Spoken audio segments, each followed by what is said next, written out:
Facebook kicked me off. Uh-oh. I had to make a fake Facebook account. What? Well, they kicked me off because I've been running a page without a Facebook account for years. Because I'm not on Facebook, but the show has a Facebook page. So and they decided that we were getting too many views for them to not know where we were. So they wanted to know what country we were in. Really? So I activated the Grimerica account. Yeah, okay. Good. There you go. All right, so we ready to go and hit the recorder? Okay, good. Let's do it.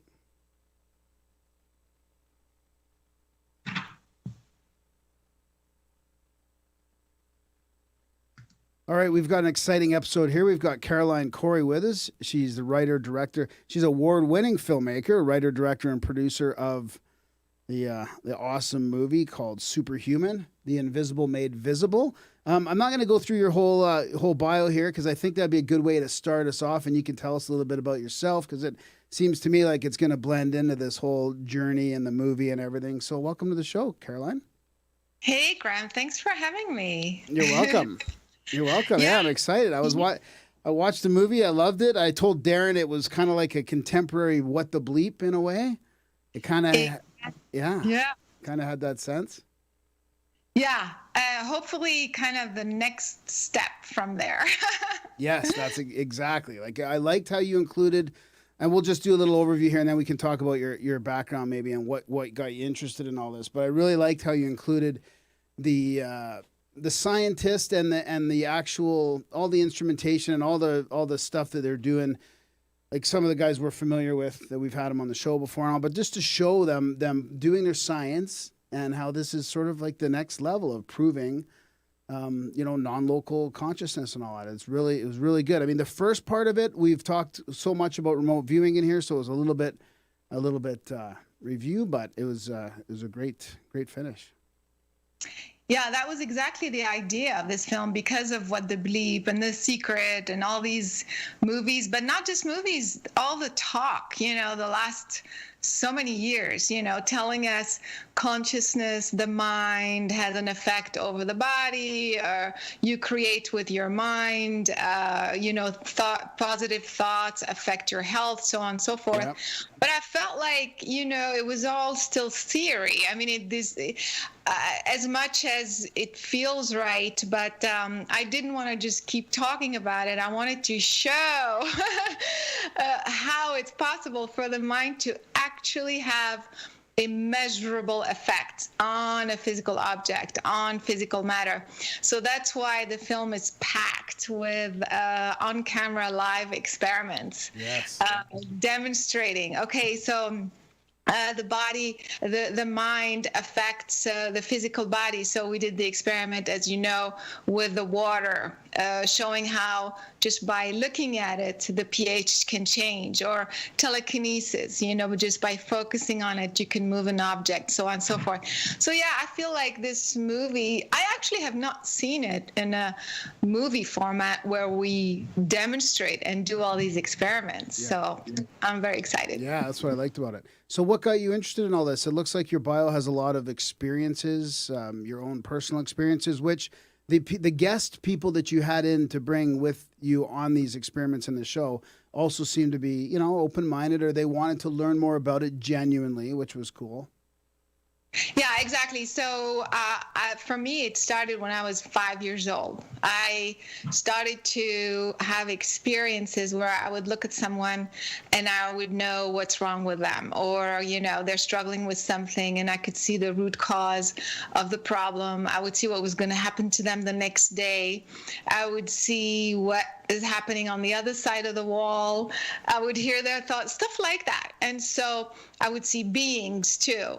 And so I thought everybody did that. So I thought, okay, who cares, So that's why I never really talked about it. I didn't really think it was anything special.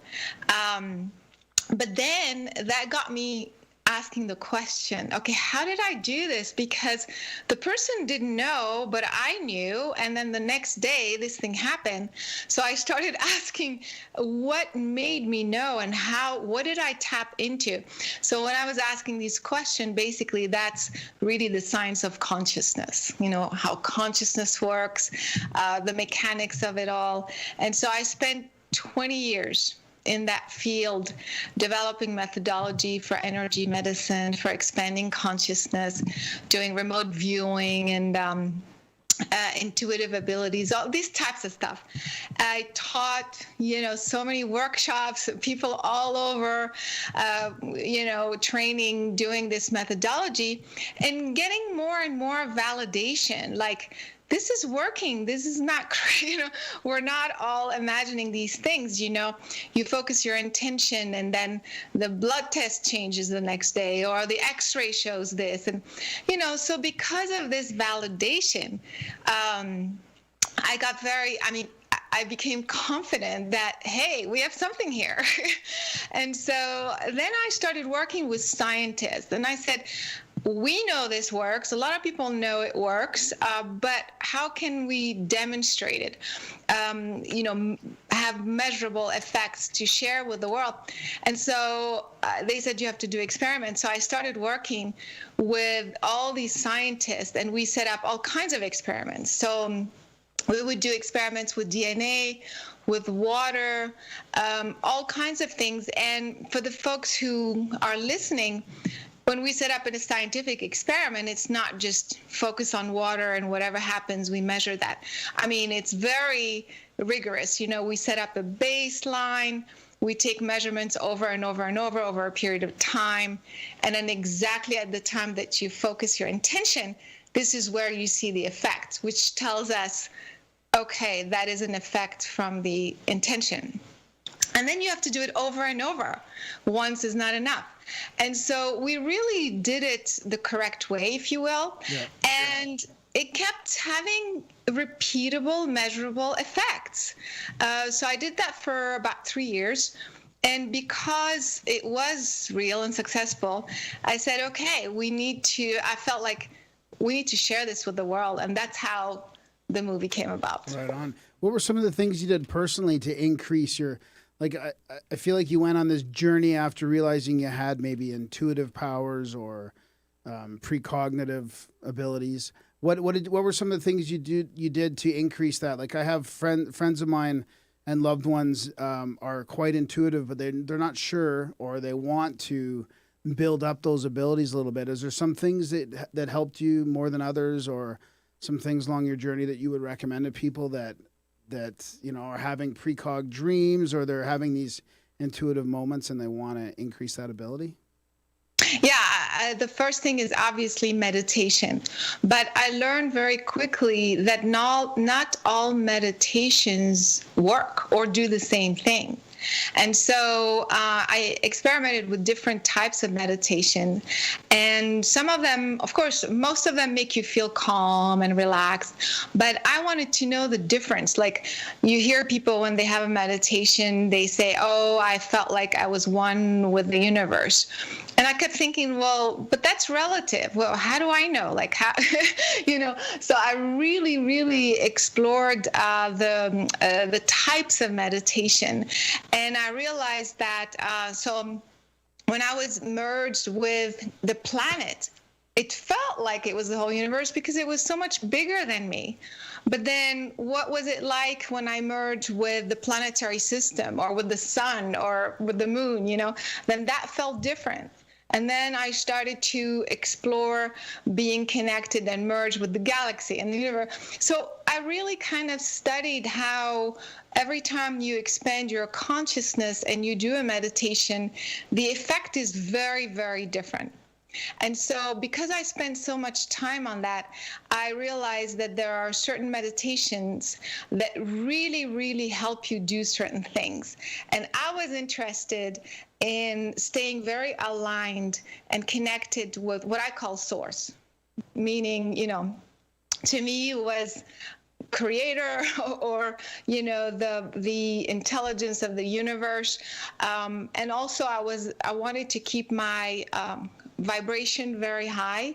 And I wanted to have clarity and precision so that when I do receive information, I know I didn't make it up. Because that was my biggest fear. Yeah. When I would see certain things, I'd be like, what if I made it up? I'm not going to tell them, before I'm sure.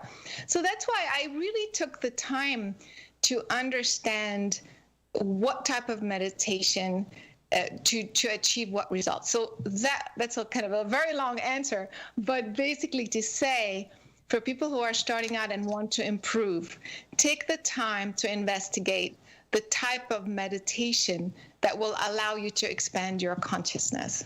What are some of the examples of meditations that work?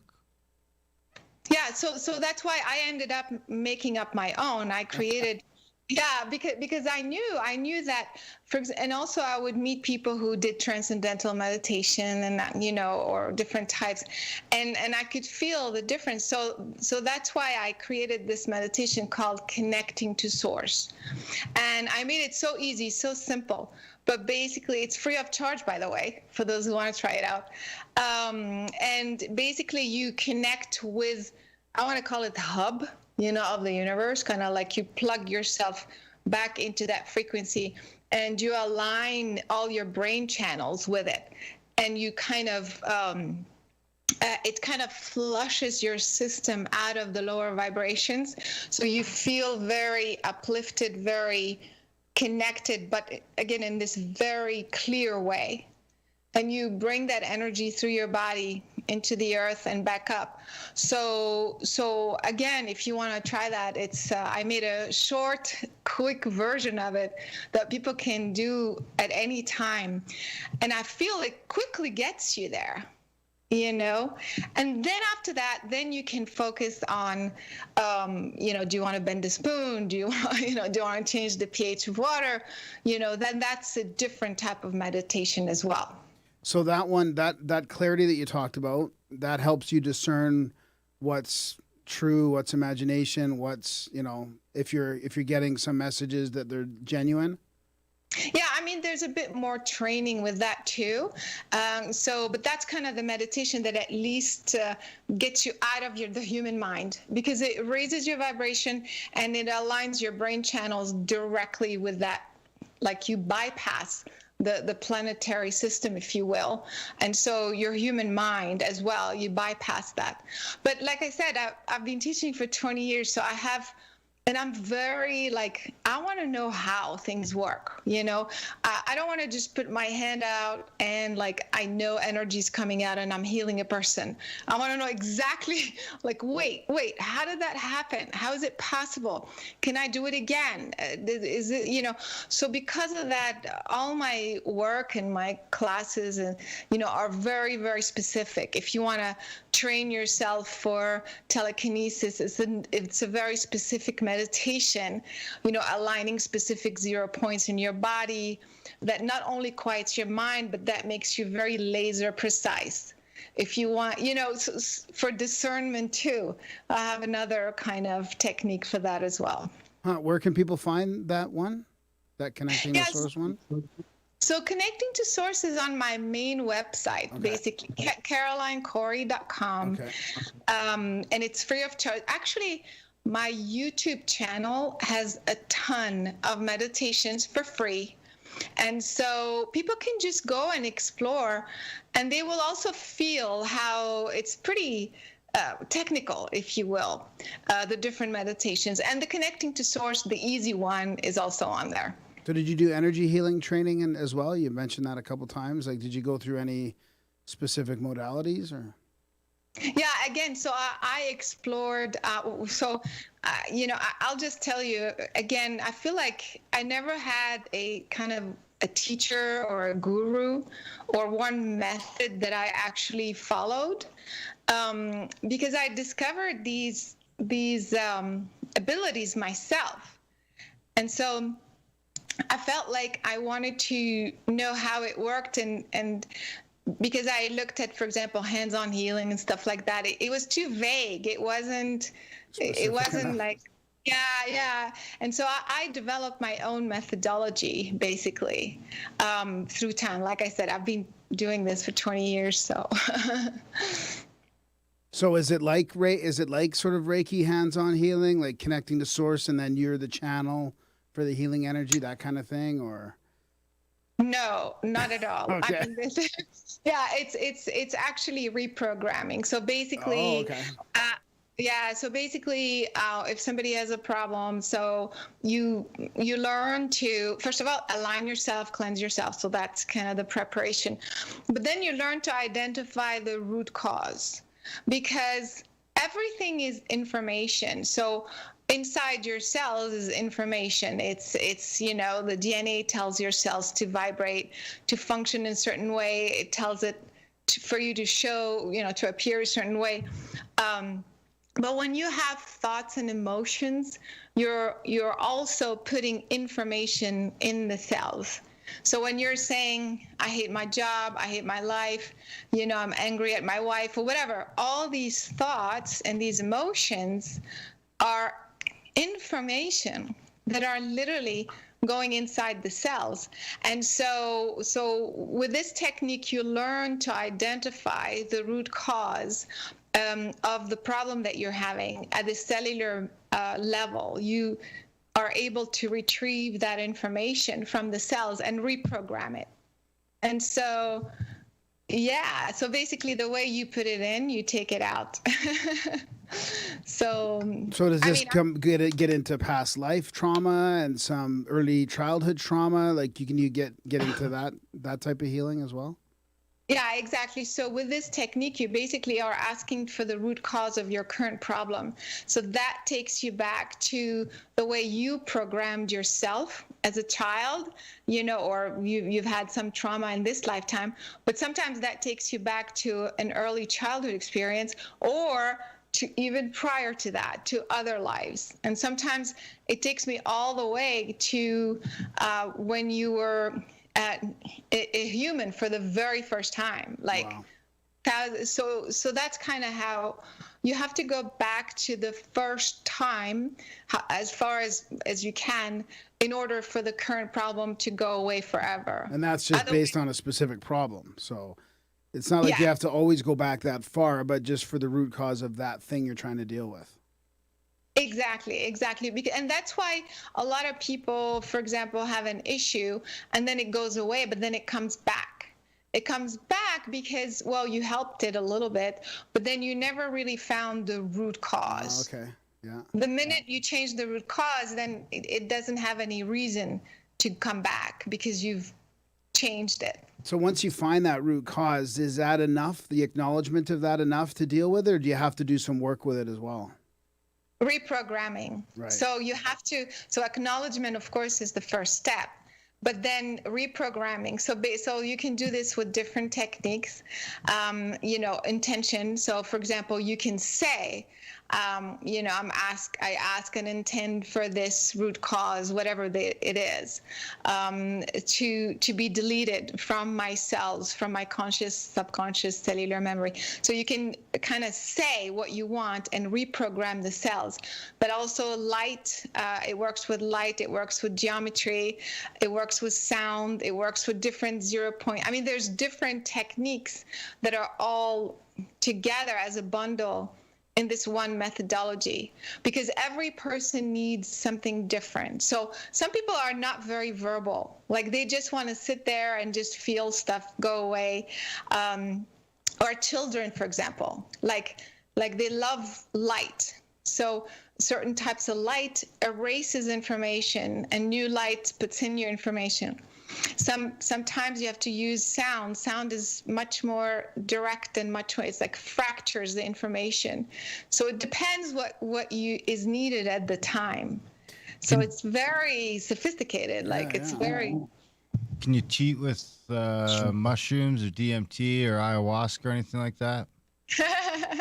Yeah, I personally, I'm not very popular when I say that, but that's my truth. I personally don't do that or use that or recommend that. That's, again, my personal opinion, because it kind of gets you to that state of consciousness by using an outside source, even if it's a natural source. you are still programming yourself, you're teaching yourself that you need this product, whatever it may be, to heal. And so it's better than nothing, but that's kind of the issue that I have, is you should be able to reprogram yourself organically. Because you created the problem subconsciously. Nobody creates problems, consciously. So if you tap into your subconscious organically and know what you did, you just changed it. It's just like that. So, but we don't have that training. Like, who teaches us this stuff? No. It's like, as kids, they keep telling us, there's nothing beyond the body, stop doing that, or, so that's why sometimes, and sometimes we're so stuck, that maybe we do need, something external, and it's totally fine. So in that case, I guess it's okay, maybe like an occasional, just to kind of unstuck you or something, but not really as a method to heal. Do you think it's the shamans and stuff that are using it down in Peru? Do you think they're tapping into the same mechanism, though? Do you think they're connected? Yeah, I mean, I can't speak for all the shamans, but I feel that this gets them into an altered state of consciousness, and then they can sense more. That's the idea, is that you are more sensitive. You can feel things more. That's why people have hallucination, like you see, you hear. And so I feel like that's what allows them to, then they can feel your fear more. They can feel, like a kind of a block, a trauma. So they tap into that energy of trauma or fear, and they kind of, I don't know, they use like all kind of smudging and stuff like that. But did it teach you how you did it? No. And the idea is, if you learn how to do it yourself, first of all, you learn about you. And you also program yourself to never do it again. That's the difference. And that's why, for me, the method should be empowering. I want the people to figure it out so that they can continue to self-maintain, self-repair. That makes sense. Do you do that for people online, especially during this time where you talked about a workshop for something else in October, but do you have a regular clientele online that you can help with through that? Oh, all the time. I've been doing this forever online. Okay. I started doing online when very few people were doing online, because I realized that, so I had clients in Europe. I didn't want to travel to Europe. And of course it works long distance. I mean, because there's no time and space. So you can just, I started doing Skype session a long time ago. And especially now, I mean, with this whole COVID thing. So it works just the same. But it's psychological sometimes for the client to think, oh, I have to be in person. It's more powerful. It's different. Maybe it is more powerful, but you still get the same effect. Yeah, well, that makes sense. No, I think it's great. We're stuck in this schizophrenic society where we're still, stuck in this paradigm of materialism, yet most of us know people that have had these experiences, or we've had them ourselves, that prove that something else is, there's something, reality is not what it seems, yet we're still kind of stuck. So that's why I like your movie with all the science in the end, for people that really need that, to see these scientific, results and the procedures. It's great. I mean, maybe we can get into some of that now, because some of the favorite ones that I haven't seen a lot of these things demonstrated like you did in the movie. Like, for example, the one that I think you had thoughts creating the sounds. And actually there was some visuals as well. And what was interesting is the types of thoughts affected the type of visuals or the type of sound, right? Yeah, absolutely. And so like I said, I tried to find different technologies to basically demonstrate the same thing, that when your thoughts, your emotions have an actual measurable effect, and you can measure it through sound or through visuals. And so we had this actress demonstrate that, where literally she would just be having the negative thoughts, and then the sound would be completely chaotic and crazy, and the visuals would be so.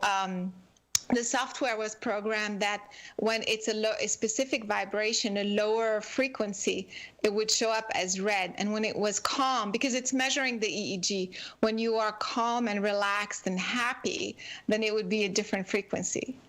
And so it was incredible, because like literally the second she would switch, the colors and the sound would just match what she was thinking and feeling.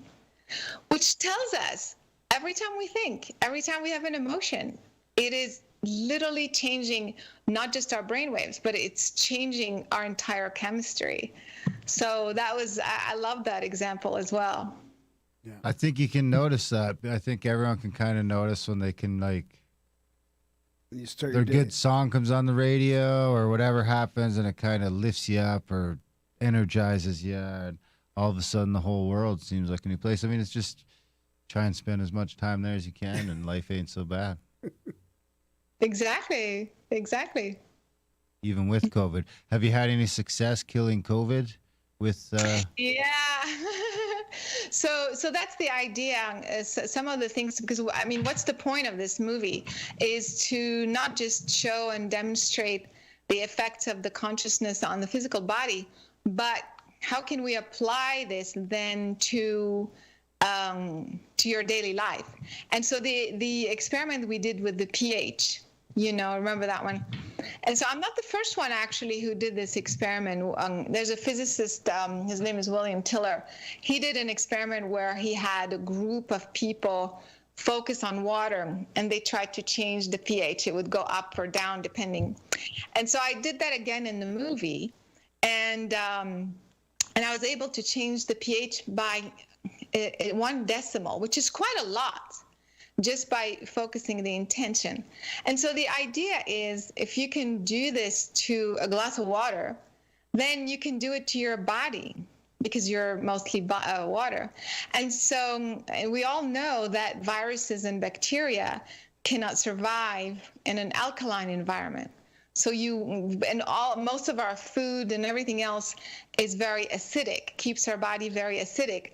And so if we're able to just try, to affect the chemistry of our stomach or our body, then, we could be avoiding all of these things, or helping the body stay healthy in that way. And eat whatever I want.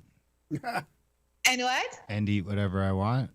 Yeah, exactly. Excellent. I mean, technically, you should be able to once you master that ability. But yeah, I mean, sometimes people don't. Sometimes they're like skeptical or whatever, and it's okay. But what does it hurt to even try? Like, your mind is free.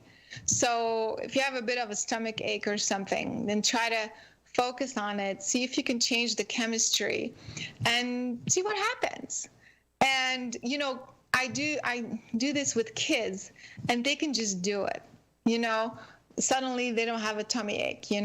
So, but adults are so complicated.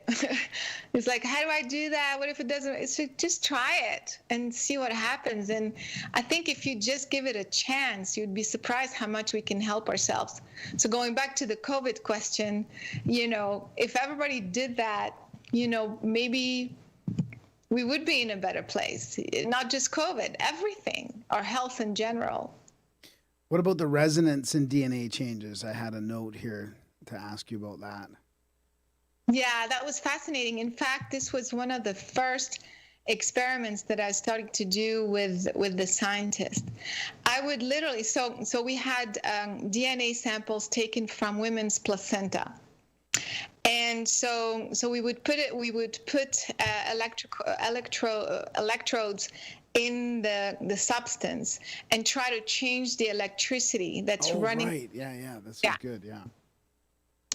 And so when I did that the first time, I remember again, creating a baseline, taking all the measurements. And then the second I focused on it, I didn't know at the time what I was supposed to do. Like, I was like, so what do I do with the DNA? But I said, I just want to create a measurable effect, like some effect that shows that I focused on it. And that thing jumped 400%. It was insane. And then when I stopped and it went back to the baseline, the scientist was like, what just happened here? Do it again and do it again. Every time it would have an instant, such a quick instant effect. And so this told us that, again, the thought, the intention had a very strong effect on DNA. And the idea is if you can change the electrical conductivity in the DNA, apparently they've done research on that, and they saw that when the electrical conductivity increases in the DNA, it changes into a torus-like shape, speaking of Nassim. Yeah. And it starts to self-repair. So that's why this experiment was very significant. This means that just by focusing your intention on your own DNA, you are literally self-repairing.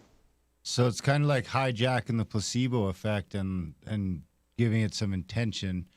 So do you think the pharmaceutical ads and everything else that's sort of bombarded in commercials and television and now on the news with COVID being mainstream and everything else, do you think that has some sort of negative effect on our frequency? Do you think we're not only fighting ourselves, but do you think, because of maybe they even know that?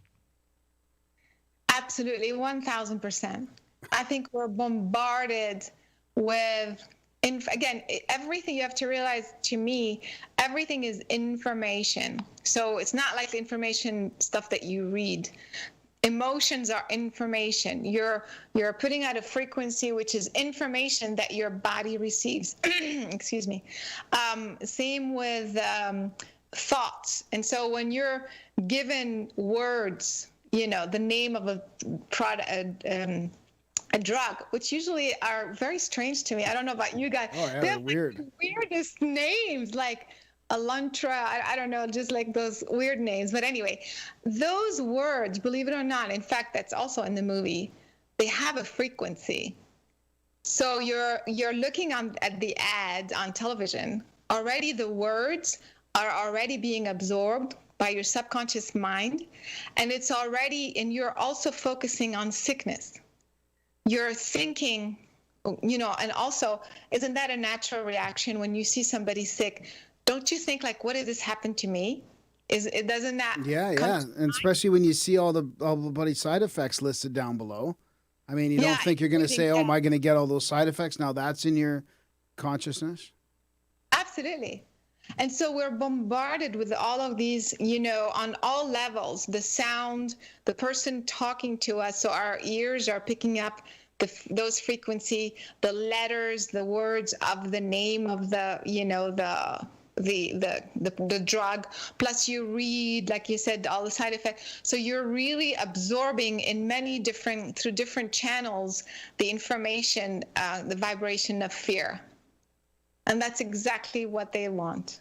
Because if you're in fear, first of all, it's hard for you to see clearly. You're confused because you're like, what's going to happen to me? What if this happens to my kids or whatever? And so the first reaction is they have the answer for you. All you have to do is call your doctor or whatever. So it's total programming. Scary stuff. Here's the mind killer. Yeah. I forgot about the part about the words on the movie. What can you expand on that a little bit more? Yeah. Do you remember it was Karina Smirnoff who did this experiment? And so we used a technology that actually measures the frequency in the voice. Oh, right. Yes. Oh, that's very interesting. I'm glad we're talking about that. And sorry that we have to keep getting into all these different aspects of your movie, but I think it's worth it to dig into some of this deep. Yeah, so actually this technology, this vocal technology, is used by the healthcare system to identify the frequency of cancer, for example. So they realize that every person's voice is very unique to them. It's like a signature, just like a fingerprint. It's very unique. So they figured out a way to analyze the frequency of your voice and look for the signature of cancer, for example, or diabetes. And so you don't have to take a blood test. You don't have to be injected with anything. Just through this technology, they can say he's carrying the cancer cell or whatever, which is incredible, right? But of course, we don't hear about it. But you can research it and see that that's a real technology. Is that better? Is that easier to do in different languages? Like, say, English is kind of not verbose. It's kind of ambiguous. No, it's a little ambiguous, but it's also kind of technical. Like, it doesn't have a lot of the flavor and emotion that a lot of the European languages do. That's true. Actually, I did that one time in a class. The language itself has its own frequency, but in addition to this, it's your voice. So the way I say something in English, it has to do also with the way I would say it in French. So right. It's the language is, has a component, but also my voice, my frequency. And so that's why we also receive it differently, because when I speak French, it's you feel it differently. But anyway, going back to that technology, so if you have this signature, usually you see it as a graph. You see that frequency is doing this, whatever. But this gentleman in the movie, he took it from just a linear graph to patterns. So patterns would appear when you spoke. And so the test that we did is that when the person was saying positive things, the patterns were like beautiful, like circles and stuff, remember? And bigger too, like way more pronounced. Yeah. And then the minute she would say something negative, the patterns would be all chaotic. But also, I think to me the most striking thing that happened was when she said, "My favorite color is yellow." And the patterns literally became yellow. That completely, like, we were all like, did this just change color just by her saying the color? So we were blown away, even the person who led the experiment, which again tells us that what you say has a way to manifest. I mean, it's an actual frequency that's measurable. I wonder if that can discern truth versus lies as well. Or I wonder if that's why you can kind of sometimes, when you hear somebody lying, you kind of can tell they're lying. Like there's something about their vibration maybe, or the inflection, or... You're really absolutely, because over there? No, yeah, for sure, because it's picking up not just it's the frequency. It's not just a voice like a flat thing. It's the way you are saying it. Somebody can tell you "I love you," but then you could tell they're into somebody else or whatever. How can you tell? It's because you heard the words, but the frequency behind it doesn't match. Interesting. Yeah. Can it pick up like sarcasm and stuff, or like teasing, or like stuff like that? It can bypass all that. Depends on your intention behind it. Yeah, I think, I don't know if it will specifically say sarcasm, but it would be it wouldn't be so harmonious, because you're coming from a place of skepticism or whatever, or not being truthful or whatever. So let's move on to another part of the movie then, which maybe the telekinesis part, I guess, which is, I mean, as a kid, how many kids used to try that, moving stuff with your mind or whatever? I could never do it. You should try. I should try now, yeah. But I don't know. I don't feel like And maybe that's that's a problem. The problem is I don't feel like I can do it properly, but I don't feel like I can do that. I don't feel Same like with you can remote either. viewing. Same with remote viewing. Like terrible at remote viewing. Terrible at PK. You're pretty bad at all the stuff you just want to be good at. I know, You can't lucid dream. I just feel bad for you, buddy. I'm good at other stuff. You but just it's gotta, you're good at hockey and physical things. yeah. Yeah. Maybe you should try physically meditating. Yeah. There you go. How do we shake Graham out of this thing of thinking he's not good enough to do stuff? Exactly. We have to reprogram him. That's step one. But also you have to be motivated. Reprogram. Yeah. So you have to be motivated. Like, why would you try remote viewing, if you don't have any reason for it, or telekinesis?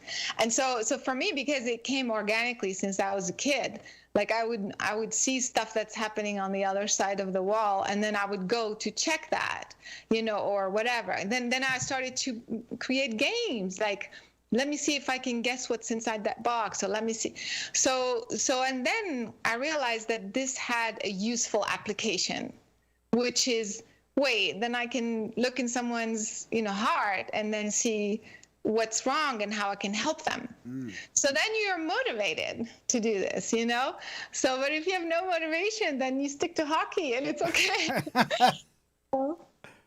So let's talk about the experiment a little bit, because that's really interesting. Yeah. So telekinesis. So I had never done telekinesis before, and about 3 years ago, one of the scientists said, "Well, we put a piece of paper under a glass, and it's totally isolated, and we make it move and stuff like that." So I started looking into the phenomenon, and I said, that looks interesting, but I want to make sure that this is real. It's not wind or temperature or whatever. And so they said, would you like to try? I said, I've never moved an object. I was in LA, they're in Oregon. And so I said, but I'll try. Whatever happens, happens. So the first time I had to figure out, like, what do I focus on? Do I focus on the screen, like where I see the actual paper? Because we're talking through Zoom, right? Or do I just focus on my mind? Like, do I focus on there? So I had to kind of like figure it out. And the first time I moved the paper like 5 degrees. So it was like very little. And I was like, okay, well, that wasn't so impressive. So, and then I was like, wait, how could it move at all? 5 degrees is 5 degrees. And so I said, well, I'll try it again, and I'll try it again. And so long story short, I figured out how to do it. And eventually I was able to like move it like crazy. And so then we said, okay, well, let's do it, scientifically, meaning, set up a time, measure this, do this and that. And that's how I was able to eventually get into it. So I started out remotely, doing it remotely. And so because of that, I thought, okay, this is real. And one of the scientists did it with the vacuum. And now that was interesting. Because there's no electromagnetism, there is no temperature change, there's no air molecules.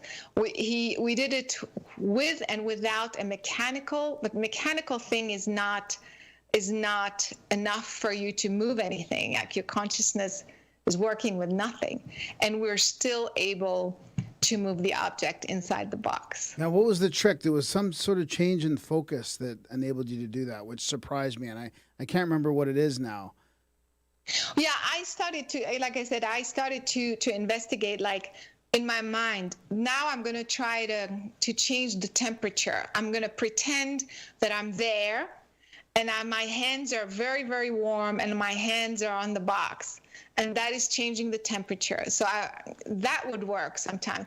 And sometimes I would pretend, or I would visualize that there were air molecules inside the Faraday cage. And then I was multiplying the air molecules to a point where it was like pushing the paper, and that would work. Oh, okay. So it was a bunch of different things. Okay. Yeah. Yeah. Maybe I'm thinking of what one of your guests said she did. Was it love or something? Was it? Oh my God, yeah. That was crazy. So another thing that we wanted to do in the film is I didn't want to be the only one or just show Yeah. only like people who train and I said I'm going to invite random people, young, old, kids from all over the place and just see if they can do it. Just learn it and do it. And so we invited Rachel Brooksmith for that experiment. And literally we taught her in 2 hours. And she also had to figure it out first. So, first, like you also have to do this gradually. You start by, even if you touch the paper a little bit, it's okay because you're making the connection. You're trying to figure it out. Then you put it under glass. Then you do it without touching. Then you kind of move away from it. And so as she was trying to figure it out, as she moves away from it, and that paper is under a sealed container, a glass container, she started to say, I wonder if I just, she was being very playful. She said, I can give it a name and try to play with it and just give it love. And the second she said love, that thing started to turn. Right. It was so weird. So again, about vibration. Yeah, it all comes back to love, it seems, in this reality. Does seem to be love-based. Fear doesn't help. Yeah. Those might be the two. Hate's probably just a different spin on fear. Yeah, it's definitely part of fear and love, I think, and then hate. Everything negative comes down from fear, right? So they say. So what about Who's they? They, everybody. Oh, okay. They what about the one with the recorder, Ben Hansen and Cory? Yeah. Cory Feldman was in there in his purple hat and all that. It's pretty flamboyant. But Yeah, that was great. I mean, I still don't even know how that happened. I mean, how do you do that? That's crazy. So the idea is everything is electromagnetism. I mean, that's the idea. And so we have an electromagnetic field. Everybody does. Objects do to a certain degree. So the idea is to amplify this electromagnetic field between you and the object, for example, in the case of telekinesis or whatever it is that you're trying to move. And so in this experiment, we were just demonstrating that even a sound wave can travel through an electromagnetic field. So he records a message on one tape recorder, and then he plays it on another tape recorder that wasn't plugged in. It didn't even have a battery in it. It didn't have a battery. So it goes from the one through basically it's like the sound vibration in a way. It was on a plate, and it goes into the other tape recorder with no plug-in or anything. Exactly. And the way we did that is by putting coils together, which created a magnetic field. Yeah. So that meant that it was just a demonstration. It wasn't, that the sound from his voice used the magnetic field basically to transfer into another tape recorder. Yeah, that was crazy, right? Yeah, very crazy. Very cool. And then the most important part of the movie, probably, I mean, I can't believe we haven't talked about this or we don't know about this. Is it called Vibravision? What is that? Yeah. But the part, yeah, but I mean, just that you guys went to all these different places that are actually actively training people to do this. And it started in Russia like 30 years ago or something, or 25 years ago. And I can't believe how many people are learning how to do this and that we haven't really heard about it. I mean, it's mind-blowing.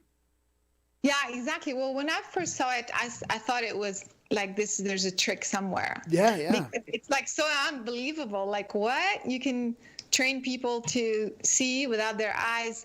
And so I investigated it. And I wanted to go. Now, I can't speak for people, that I haven't investigated. I don't know how they do it.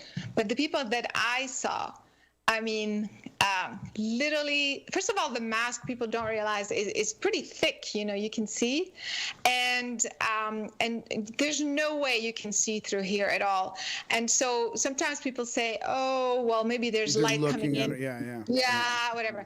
Yeah, but these kids were playing ping pong and getting on a bike. So No, but also when you did that demonstration where you put the mask over I mean, obviously you're just putting it over the camera, but I did get the sense that that's how dark it is under that mask. it's totally dark, totally dark.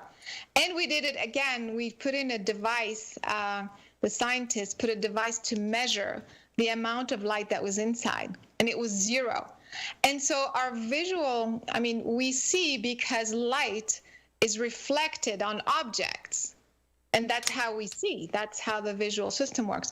So even if there's a little bit of light, so people who say, oh, they're cheating, whatever, which they're not, but even if there's a little bit of light leaking on this side, you still can't see because the light needs to be on the outside reflected to your eyes.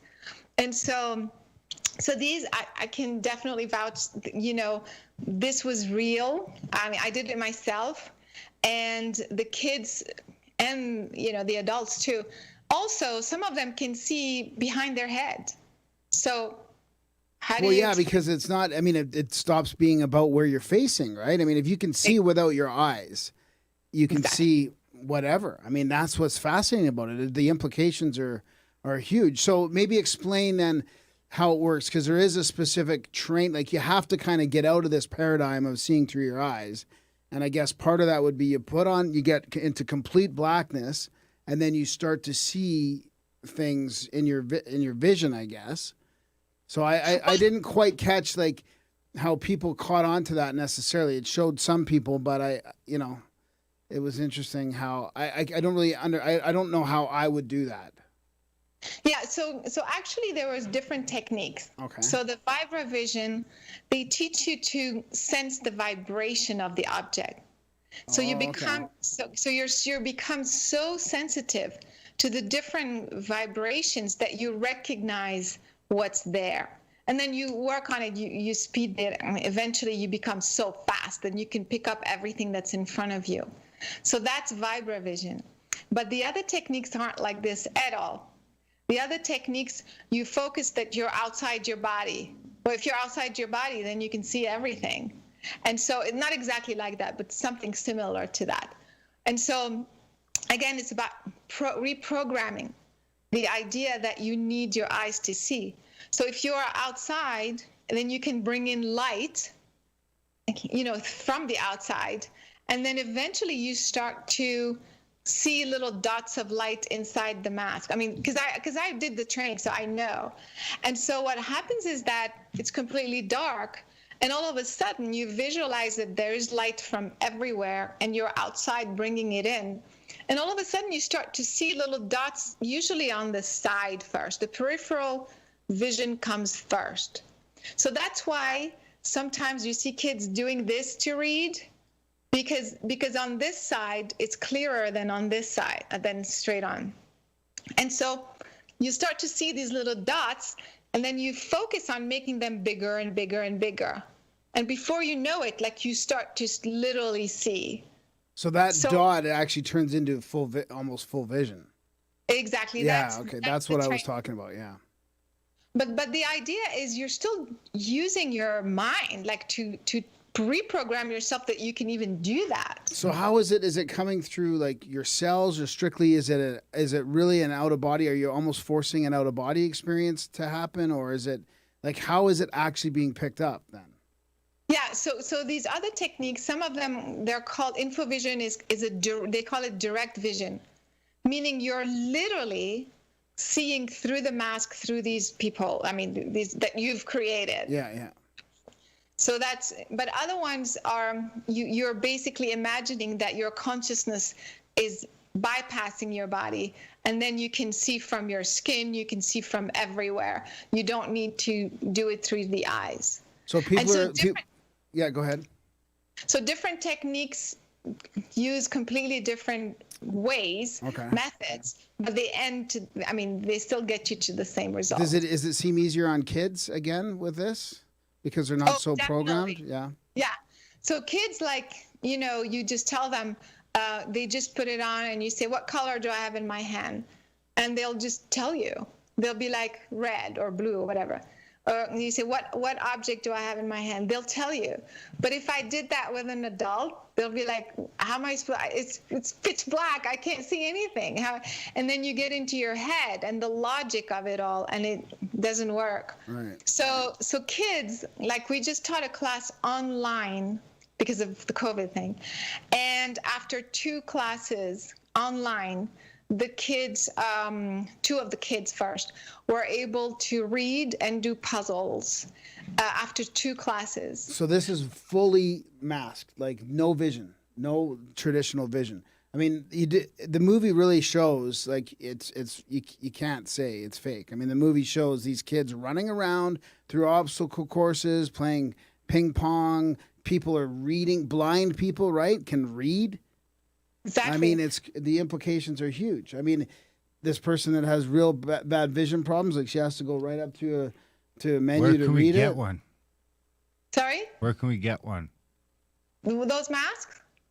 Oh, they're online. I mean, I sell them on our website because we're training people. But if you're overseas, I mean, if you're in Canada or in Europe, you can just find them online, because then you have to pay for shipping, and these are only like $10, $15 or something. But there are different kinds of masks. That's why I like for people to get them on our website if possible, because these are, first of all, they're very comfortable, but also they're very thick on the side, whereas other ones do leak light, and they're not so comfortable, and so on and so forth. So that's why I recommend this particular one. And that's called the Mindfold. That's called the Mindfold. Yeah, and I'm not doing advertising for them, but I'm just saying, because I've tried different ones, and this one seems to be working the best. Or on the website for those who are in the U.S. At superhumanfilm.com.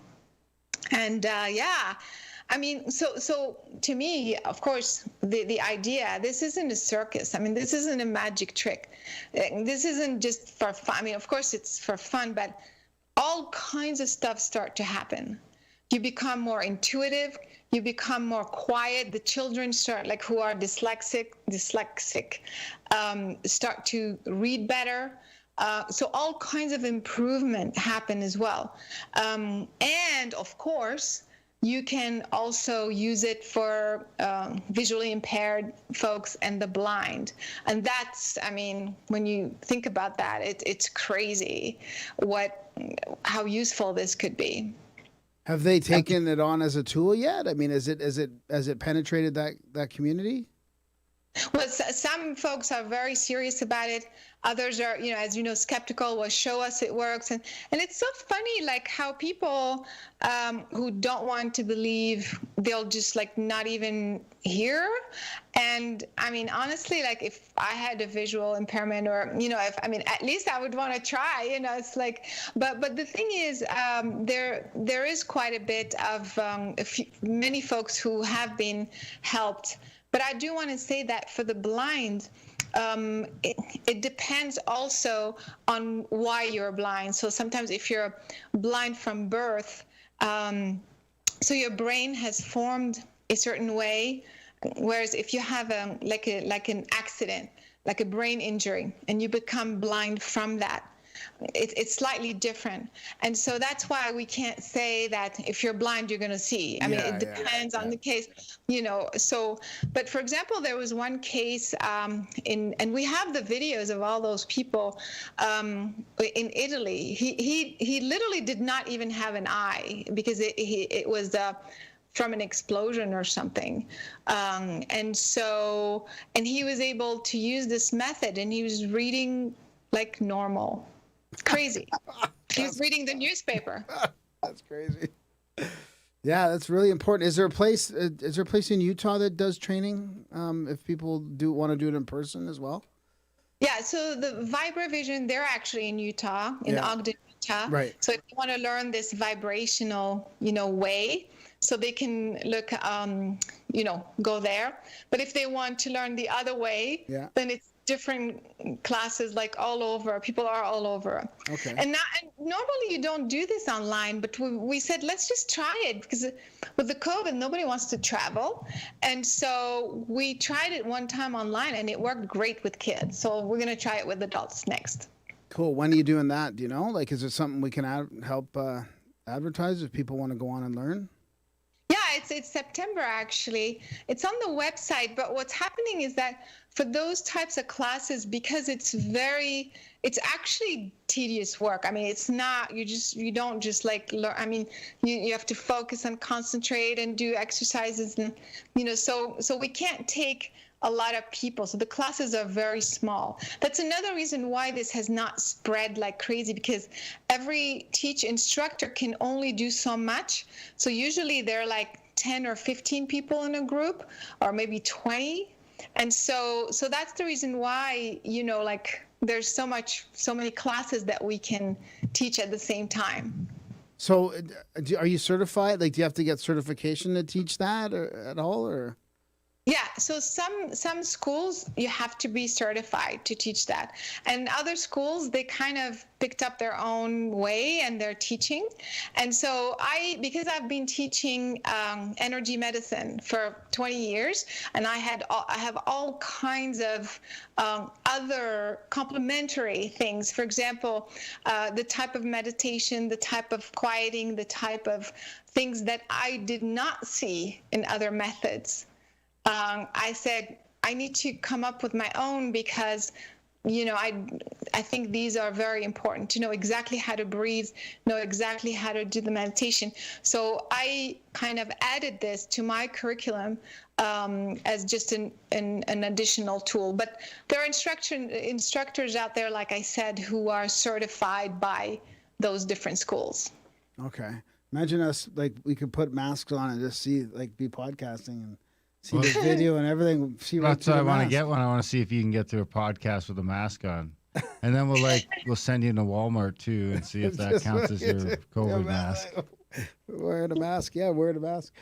So we've got a question here. I wonder what your take is on the pineal gland as far as this goes. Like, are people using this gland to see?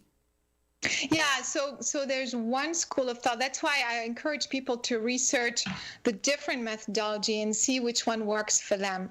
So some schools, for example, the lady in England who teaches the kids, that's the segment in my film, yep. She doesn't think it's the pineal gland, but other schools think it's the pineal gland. Oh, interesting.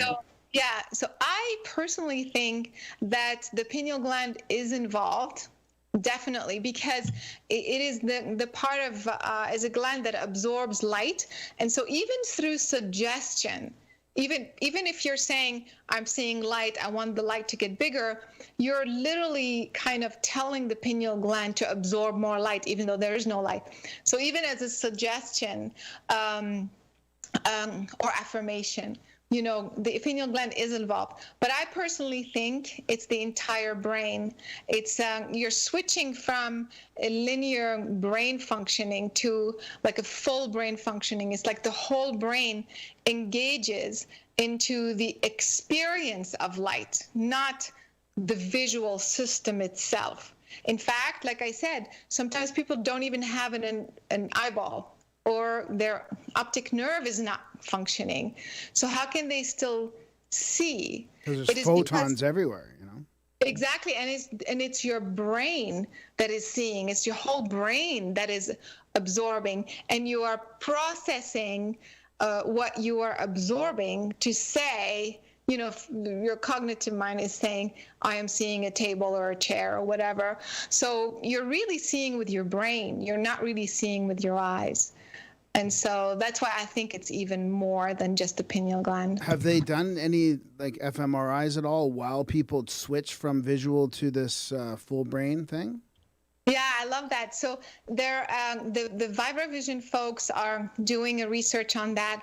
There's somebody else I know in France who has a software basically analyzing the patterns, the brainwave patterns, while you are wearing the blindfolds. But so far, also even the Russian groups, so what they do is they measure the EEG, your brain waves, when you are trying to read blindfolded.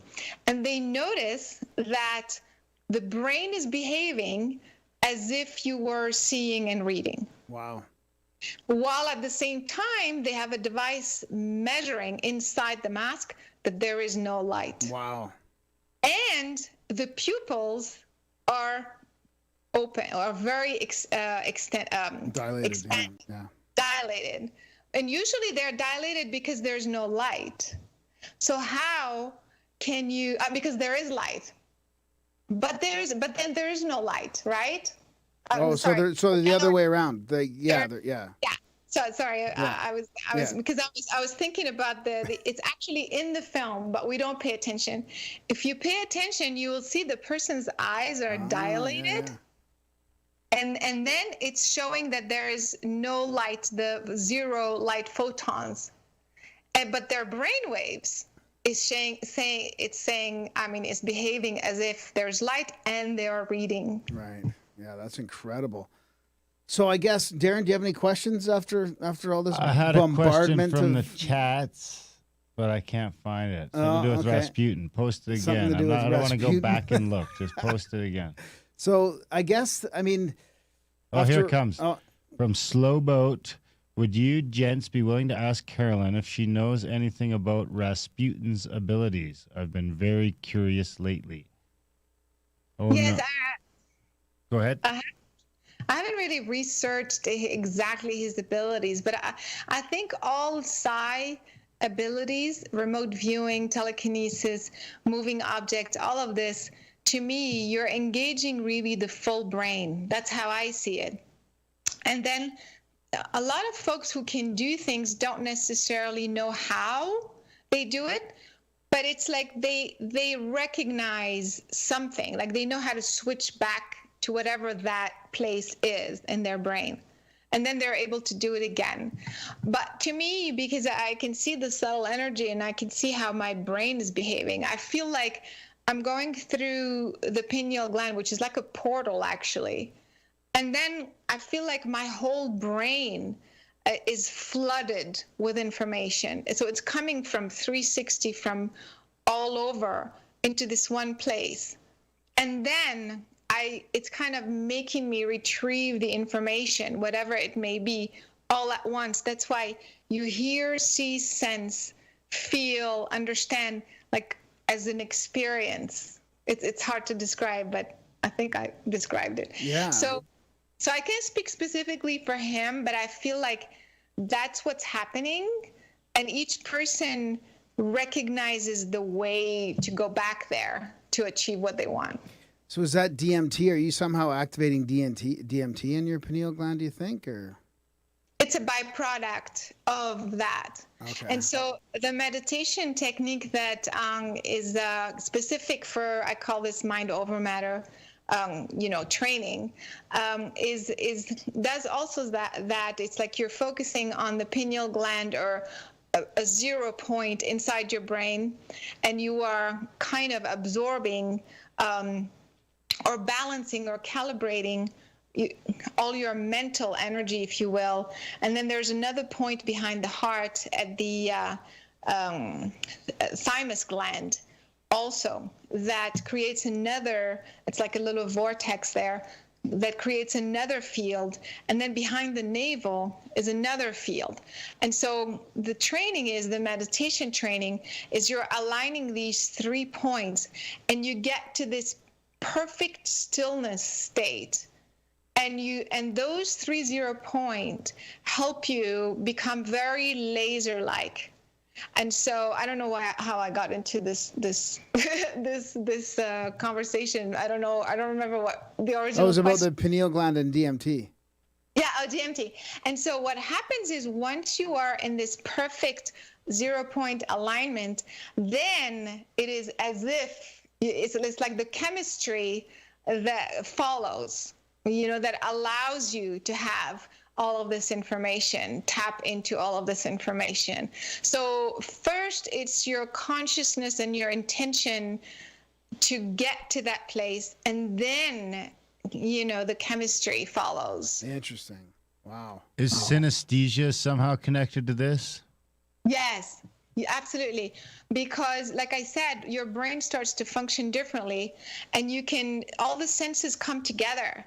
So it's like you hear color or you see sounds. It's very cool. Like you're not separating the five senses anymore.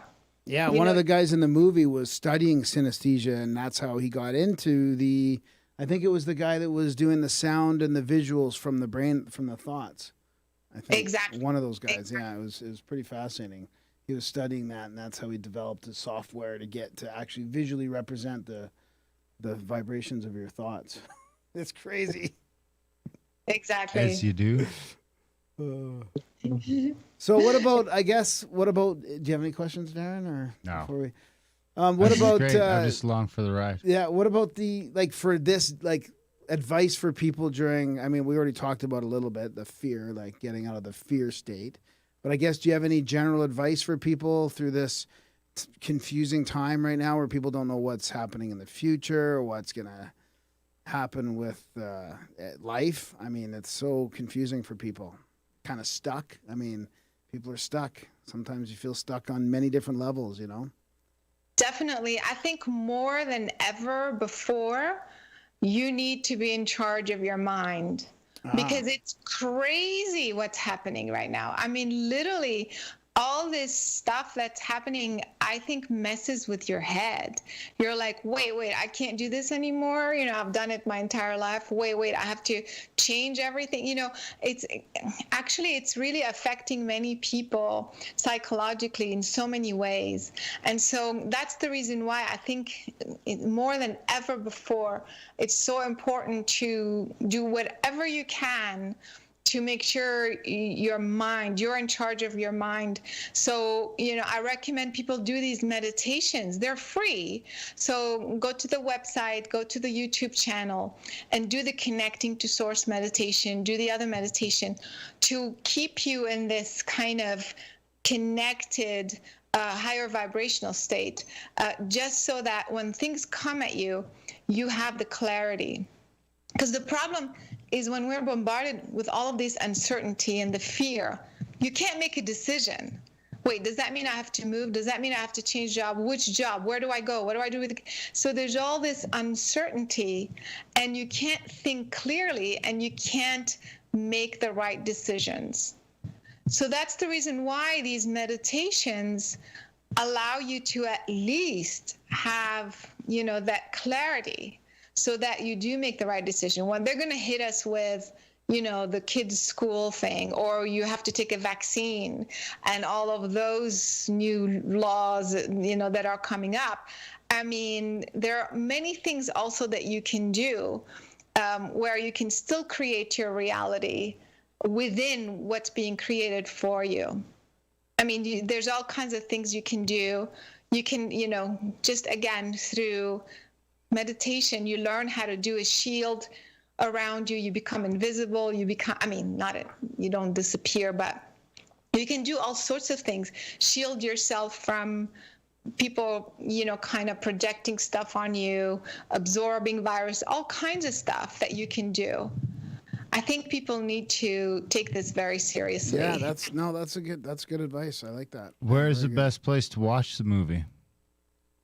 Just go to superhumanfilm.com, and they'll see all the information there. They can, they'll see the platforms where they can watch it. In Canada, I'm pretty sure it's on Rogers also. Is that your cable, I think? But also, Amazon, iTunes, everywhere. Good. And there's also some information on the workshops as well. Good. Superhumanfilm.com. Nice. Are those, before I forget to ask, those 0 point energy points in your body, are those the same as the traditional chakras, the 3 chakras? No? No.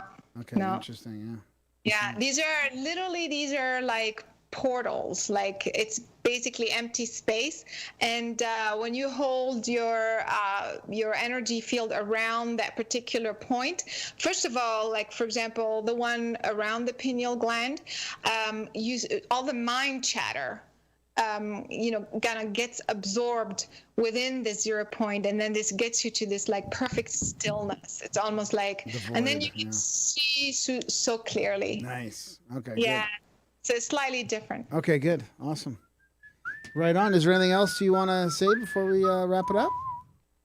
I think this was great. You guys your questions were awesome. Good. And I just hope people will not worry too much about questioning and just like going out and do it. It's like it costs nothing to give it a try. And then, before you know it, you start to feel empowered and it can help you in your daily life. So I'm really hoping people will watch the movie and do that. Yeah, I think you did a great job on it. I mean, I think it's one of those ones that can make an impact on a lot of people's lives, especially with all that scientific stuff and all the studies and the guys in your film, not guys, but the people in your film, it's great. So thank you very much. How dare you? Yeah, thank you very much. Yeah. Thanks so much for having me. All right, it was nice to meet you. Maybe we'll see you at an event sometime or something like that. I hope so. Let me know if you guys are coming out to Utah for sure. All right, take care. Right. We'll see if the border opens. Thanks for coming on the show. Come back anytime. We encourage our audience to check out the movie. Thank you so much. Superhumanfilm.com. Okay, see you later. Bye-bye. Bye. Oops. And that was our chat with Carolyn. What'd you think, buddy? Yep. That was a winner. Uh-oh. Oh, Did God something happen? damn it. What happened? Are we still going? It says we need to Did that fix your shut us down? Microsoft account. Most likely your password has changed. What? Did you change the password? You said you accidentally did something last night. Was it change the password? Last night? Yeah. When you were finishing up Union of the Unwanted. No. Hmm. Scary. Scary things Microsoft happen. problems, Facebook problems. Maybe the Grimerica purge has begun. Yeah, I think so. You can't publish COVID cures in the It was podcast bound feed. to happen. Not Anyways, even it with the was Q. it really was a good movie. It was a little slow at the beginning because I'm used to we've talked so much about the remote viewing. It was kind of like a little bit review-ish, but then now that other stuff, like that blind, those masks, man, that was crazy. This should all be reviewed Crazy, for you dude. at this point, buddy. I know that's what's so astounding. I mean, we've done this show, all these topics for so long, and there's still new stuff and these people doing workshops and research that we don't even know about. Yeah. Anyways, Stuff. yeah, she's great. New stuff. Yeah. Speaking of new stuff, you're getting some value from the show, learning some new stuff. Send some support to grimerica.ca/support so we can get some new stuff, like maybe a new cord, a new insert you need cord. some cords, yeah. Well, like that one's kind of rigged up. It's tied back and pulled in the one direction. Yeah, it seems to be working. But then we got another broken cord. Grimerica.ca/support. If you're getting a little value from the show, you want to send a little value back our way, go to the support page and think about what does the Grimerica show, how much does it make my life better? Is it worth more than my cable, more than a coffee, more than some candy, cigarettes, whatever your vice is? Where does the show measure up? Grimerica.ca/support. If you can, when you can, sign up for the newsletter, join the chats. I think there is a real possibility that the social media thing could be coming to an end. I don't know for sure. But I know there's been people entering lately. Not the chats, but I mean Facebook and Twitter. Twitter hasn't been too bad, but there's been some weird things happening with the Facebook page lately. Oh, you mean for like Grimerica on those platforms? Yeah. Yeah. So it's a good time to be in the chats. Grimerica.ca/chats. We are going to transition soon to the Mastodon is getting worked on. And the Grimerica chat server on our own server is getting worked on. So the best way to do that is you need to be A, sign up for the newsletter, and B, in the chats so that you know when all this stuff happens and you're not like, what happens? Where'd everybody go? And then you don't find us. Be better if you find us. Grimerica.ca/chats. Join today. What else? Spam Gram, support the show. Buy your wheatgrass, help out 100% Canadian maple syrup. Sent the code. We got a maple syrup code. It's okay. It's just somebody from the chat. So Do you think it's real? Yeah. All that fantastic stuff. Shout out to Lou. We hope to see you. Actually, we won't see you, but we hope you can go represent Canada at the Scablands in September. Oh, nice. Yeah. He seems like he could isolate.